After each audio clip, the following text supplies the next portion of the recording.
என்ன வாழ்க்கடா இது? எவனுக்கு நான் துரோகம் பண்ணேன்? எனக்கு மட்டும் ஏன் கடவுள் இப்படி ஒரு துரோகத்த பண்ணியிருக்கிறாரு? நானும் பார்த்தேன்னா, எனக்குன்னு ஒரு வாழ்க்கைய நான் பாட்டுக்கு வாழ்ந்துட்டு இருக்கேன். எங்கருந்து தான் வரானுங்களோ தெரியல. எங்கருந்து தான் வராளுங்களோ தெரியல. எனக்கு மட்டும் அடுத்தடுத்து கஷ்டத்த டிசைன் டிசைனா கூட இருந்துகிட்டே குழி பறிச்சு செஞ்சுகிட்டு இருக்காங்க. கட்டிக்கிட்டவங்களோ, இல்ல பெத்தவங்களோ, கூட பொறந்தவங்களோ யாருமே எனக்கு ஆதரவா இல்ல. ஆனா, அவங்களுக்கு ஒரு பிரச்சனைனாக்க, என்னதான் இந்த மண்டையோ தெரியல. தான் ஆடலனாலும் தன்னோட சதா ஆடுதுன்றது மகர ராசிக்கு பொருத்தமான விஷயம். முன்னாடி போய் நிக்கிறேன். என்னுடைய உறவுகள் செய்த தப்புக்காக என்னுடைய உசிரையும் குடுக்க ரெடியா நிக்கிறேன். ஏன்? பாசத்துக்கு மட்டும் ஏன் கடவுளே என்னை இப்படி பைத்தியக்காரனா ஆக்கி வச்சிருக்க? பைத்தியக்காரியா ஆக்கி வச்சிருக்க? இப்படி பல நாள் கேள்விய மட்டும் கடவுள்கிட்ட வச்சுக்கிட்டு, "அட போ! நீ என்ன போய் பேசிற போற?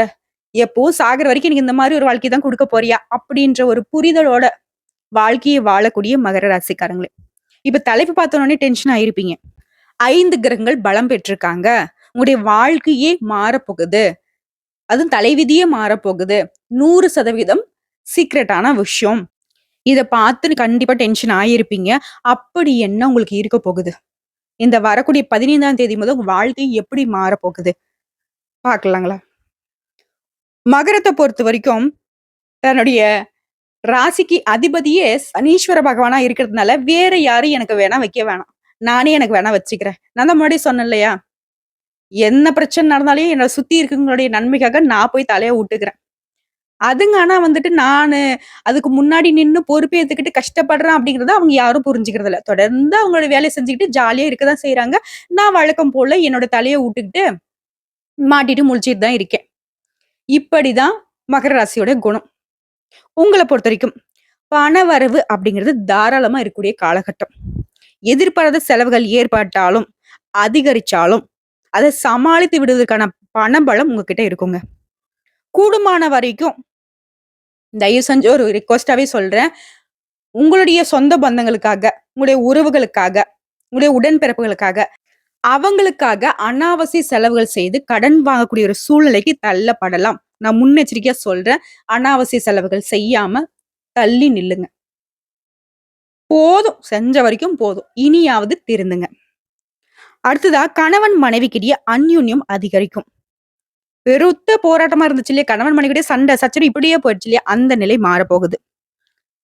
முக்கியமா கொடுக்கல் வாங்கல் இந்த மாதிரியான விஷயங்கள்ல முன்னெச்சரிக்கை நடவடிக்கை அவசியம். உங்களுடைய உடன்பிறப்புகளுக்கு உதவி செஞ்சீங்க அப்படின்னாக்க உபத்திரம் வரக்கூடும். சிலருக்கு ஆன்மீகத்துல நாட்டம் அதிகரிப்பதோடு தெய்வீக பணிகள்ல ஈடுபடக்கூடிய வாய்ப்பும் காத்துக்கிட்டு இருக்கு. சோ தெய்வ பலம் கூடுது. நல்லவங்க யாரு? கெட்டவங்க யாரு? யாரால உங்களுக்கு நல்லது, உபத்திரம் அப்படிங்கிறத நான் தெளிவா சொல்லியிருக்கிறேன். பார்த்து உஷாரா இருங்க. அதுவே அலுவலக பதவியில இருக்கக்கூடிய அன்பர்களுக்கு பதவி உயர்வு, சம்பள உயர்வு கிடைக்கும். அதிகாரிகள் உங்களுக்கு அனுசரணையா நடந்துப்பாங்க. நீ சொல்லுப்பா பார்த்து பண்ணிக்கலாம் அப்படின்ற அளவுக்கு உங்களுடைய மதிப்பு, மரியாதை உங்களுடைய அலுவலகத்துல உயரப் போகுது. பணி நிரந்தரமாக போகுது. பணி சுமை அதிகரித்தாலும் சக ஊழியர்கள் உங்களுக்கு உதவிகரமா இருக்க போறாங்க.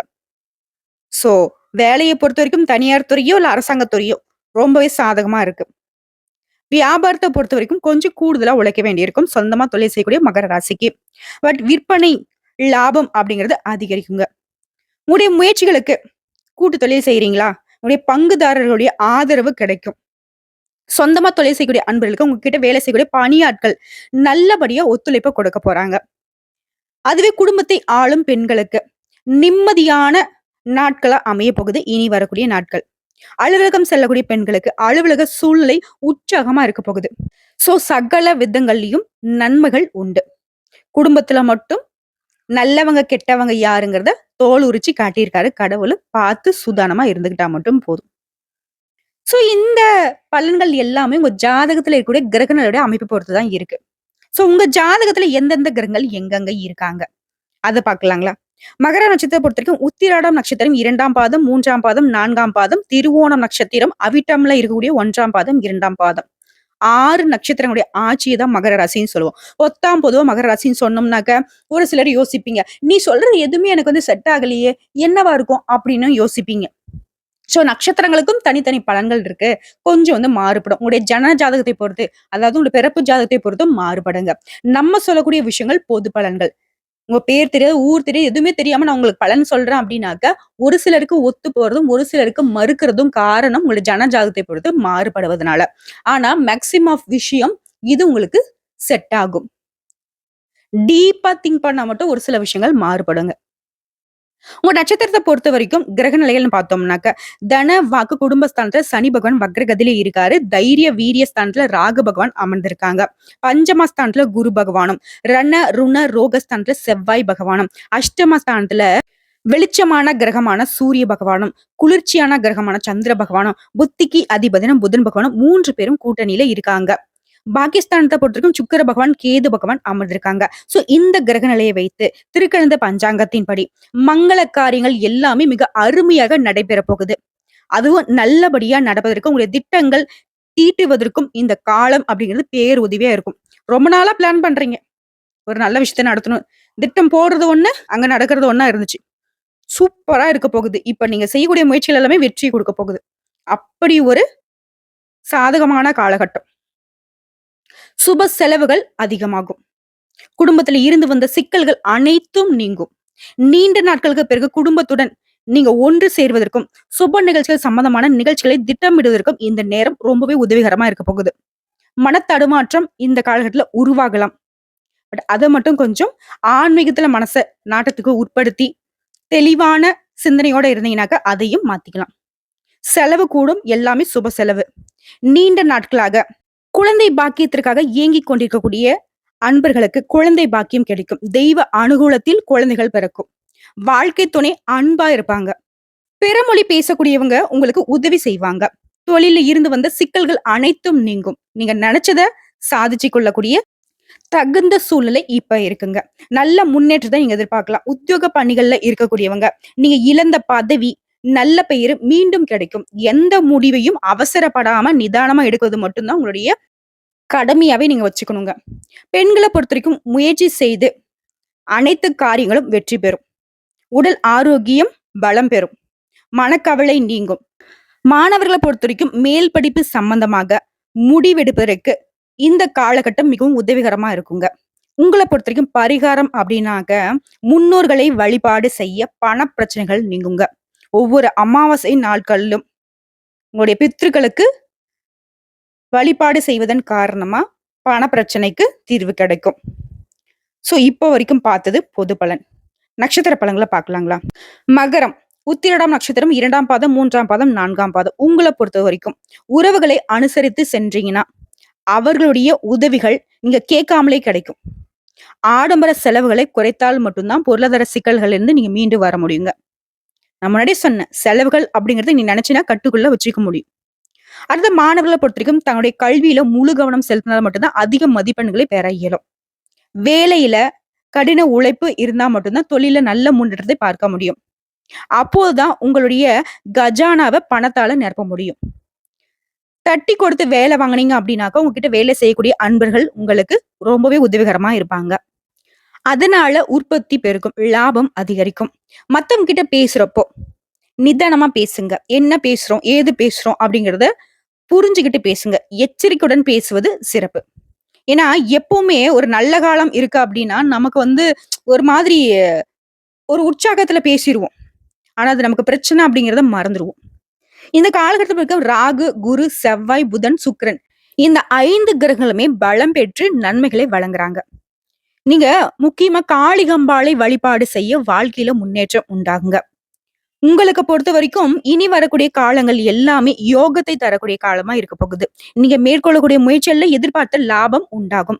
வியாபாரத்துல இருந்து வந்த நெருக்கடிகள் விலகும். அதிர்ஷ்ட வாய்ப்புகள் தேடி வருங்க. ஒரு சிலருக்கு புதிய சொத்து சேரும். அடுத்த திருவோண நட்சத்திரம் உங்களை பொறுத்த வரைக்கும் ராகு, குரு, செவ்வாய் இந்த கிரகங்கள் ஒன்று கூடி உங்களோட கனவை நனவாக்குறாங்க. உங்களுடைய நிலையிலிருந்து நீங்க எதிர்பார்த்த உயர்வு கிடைக்க போகுது. நினைச்சத நினைச்சபடியே நடத்தி காட்ட போறீங்க. எதிர்பார்த்த பொறுப்பு, பதவி, புகழ்லாம் உண்டாகுங்க. மேலும் உங்களுடைய தாயாருடைய அன்பும் அரவணைப்பும் உதவிகளும் உங்களுக்கு ஆதரவா இருக்குங்க. திருமணம் ஆகாத இந்த நட்சத்திரத்தை சேர்ந்தவங்களுக்கு ஆணா இருக்கட்டும், பெண்ணா இருக்கட்டும், நீங்க செய்யக்கூடிய முயற்சிகளுக்கு நல்ல வரன் அமையுங்க. அவசியமற்ற அலைச்சல் தரக்கூடிய பயணங்கள் மேற்கொள்ளாமல் இருப்பது சிறப்பு.